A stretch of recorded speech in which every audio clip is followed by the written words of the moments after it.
জুলাই জাতীয় সনদের আদেশ জারি এবং তার উপর ভিত্তিতে আগামী জাতীয় সংসদ নির্বাচনের আগে গণভোটের আয়োজনের পাশাপাশি 5 দফা দাবিতে বাংলাদেশ জামায়াতে ইসলামী সহ সমমনা আরও 7টি দলের আজকে প্রধান উপদেষ্টা বরাবর যে স্মারকলিপি কর্মসূচি, সেই কর্মসূচিকে ঘিরে কিন্তু আমরা দেখছি এই মুহূর্তে নয়াপল্টনের মোড়ে কিন্তু এই মুহূর্তে বাংলাদেশ জামায়াত ইসলামী ঢাকা মহানগরী দক্ষিণ সহ কিন্তু আরও 7টি দল কিন্তু একত্রিত হয়েছেন এবং তারা কিছুক্ষণ পরেই কিন্তু প্রধান উপদেষ্টার যে বাসভবন রয়েছে যমুনা অভিমুখী তাদের যে কর্মসূচি, সেই কর্মসূচি কিন্তু তারা শুরু করবেন এমনটি কিন্তু আমরা জানতে পেরেছি। আপনাদেরকে যদি জানিয়ে রাখি যে আজকের এই কর্মসূচিকে ঘিরে কিন্তু বাংলাদেশ জামায়াত ইসলামীর পাশাপাশি ইসলামী আন্দোলন, বাংলাদেশ খেলাফত মজলিস আন্দোলন, এর পাশাপাশি বাংলাদেশ নেজামে ইসলাম পার্টি, জাতীয় গণতান্ত্রিক পার্টি, বাংলাদেশ ডেভেলপমেন্ট পার্টি, মূলত এই 8টি দল কিন্তু আজকে প্রধান উপদেষ্টা বরাবর যে স্মারকলিপি প্রদান সেটি কিন্তু তারা করবেন এবং সেটিকে ঘিরে কিন্তু আমরা এই মুহূর্তে দেখছি যে পল্টন যে মোড় রয়েছে সেই পল্টন মোড়ে কিন্তু এই 8টি দলের যে নেতাকর্মীদের উপস্থিতিতে কিন্তু একেবারেই কিন্তু যে পল্টন মোড় রয়েছে সেটি কিন্তু যান চলাচল একেবারেই বন্ধ রয়েছে। মূলত আপনাদেরকে জানিয়ে রেখে যে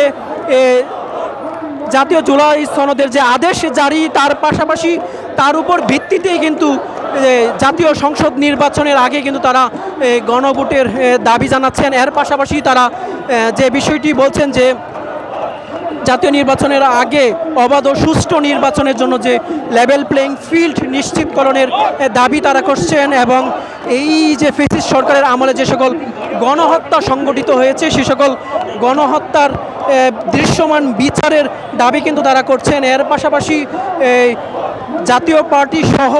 14 দলের সকল প্রকার কার্যক্রম নিষিদ্ধের দাবি কিন্তু তারা করছেন এবং এই ফ্যাসিস্ট স্বৈরাচার হাসিনা যে জুলাই গণঅভ্যুত্থানে যে গণহত্যা চালিয়েছে এবং 5 মে শাপলা চত্বরে এবং এই বিডিআর হত্যাকাণ্ড সহ যে সকল হত্যাকাণ্ড সংগঠিত হয়েছে গণহত্যা, সেই সকল গণহত্যার দৃশ্যমান বিচারের দাবি কিন্তু তারা মূলত আজকে প্রধান উপদেষ্টা বরাবর কিন্তু তারা যে স্মারকলিপি সেটি কিন্তু প্রধান উপদেষ্টা বরাবর করবেন। আমরা দেখছি বাংলাদেশের জামায়াত ইসলামী সহ ইসলামী আন্দোলন, বাংলাদেশ খেলাফত মজলিস এবং এর পাশাপাশি অন্যান্য যে সকল আরও দল রয়েছে, মূলত 8টি দলের কিন্তু আজকে তারা এই কর্মসূচিতে অংশ নিয়েছেন এবং তারা বলছেন এই যে তাদের যে সকল দাবি রয়েছে সে সকল দাবি যতক্ষণ না পর্যন্ত মেনে না নেবে ততক্ষণ পর্যন্ত তাদের এই যে চলমান কর্মসূচি সেটি কিন্তু অব্যাহত থাকবে। এছাড়াও কিন্তু আমরা যে বিষয়টি জানতে পেরেছি বাংলাদেশের জামায়াত ইসলামী সহ 8টি যে দল রয়েছে সেই 8টি দলের পক্ষ থেকে আগামী 11 তারিখ কিন্তু একটি সমাবেশের ডাক দিয়েছেন এই 5 দফা বাস্তবায়নের দাবির প্রেক্ষিতে কিন্তু তারা সমাবেশ বাস্তবায়ন করবে। তারা বলছেন যদি এর ভিতরে যদি আসলে অন্তর্বর্তীকালীন সরকার তাদের দাবি মেনে না নেয় তাহলে তারা এই সমাবেশের আয়োজন করেছেন আগামী 11 তারিখ, এমনটি কিন্তু তারা আমাদেরকে জানিয়েছেন। মূলত এই যে জুলাই জাতীয় সনদের আদেশ জারি এবং তার ভিত্তিতে জাতীয় নির্বাচনের আগে গণভোট এবং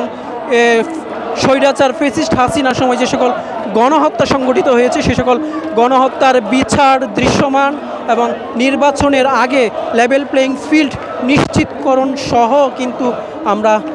দেখছি তারা কিন্তু এই বেশ কয়েকটি দাবিতে কিন্তু তারা আন্দোলন কিন্তু চালিয়ে যাচ্ছিলেন এবং সেই আন্দোলনের প্রেক্ষিতে কিন্তু আজকে প্রধান উপদেষ্টা বরাবর তাদের যে স্মারকলিপি প্রদান সেই স্মারকলিপি প্রদান কর্মসূচিকে ঘিরে কিন্তু আমরা দেখছি নয়াপল্টনে এই বাংলাদেশের জামায়াত ইসলামী সহ আরও 7টি যে দল রয়েছে ইসলামী আন্দোলন, বাংলাদেশ সহ অন্যান্য দলের নেতাকর্মীরা কিন্তু ইতিমধ্যেই কিন্তু নয়াপল্টনে এসে কিন্তু তারা জড়ো হয়েছেন এবং তাদের যে সকল দাবি রয়েছে সেই সকল দাবির প্রেক্ষিতে কিন্তু তারা বিভিন্ন স্লোগান কিন্তু দিচ্ছেন। তো এখন পর্যন্ত এই ছিল আমার কাছে যে জাতীয় জুলাই সনদের আদেশ জারি এবং তার উপর ভিত্তিতে যে জাতীয় নির্বাচনের আগে গণভোট, সেই গণভোট সহ 5 দফা দাবিতে যে আজকের এই স্মারকলিপি প্রদান কর্মসূচি, সেই স্মারকলিপি প্রদান কর্মসূচি থেকে আমার কাছে এই ছিল সবশেষ।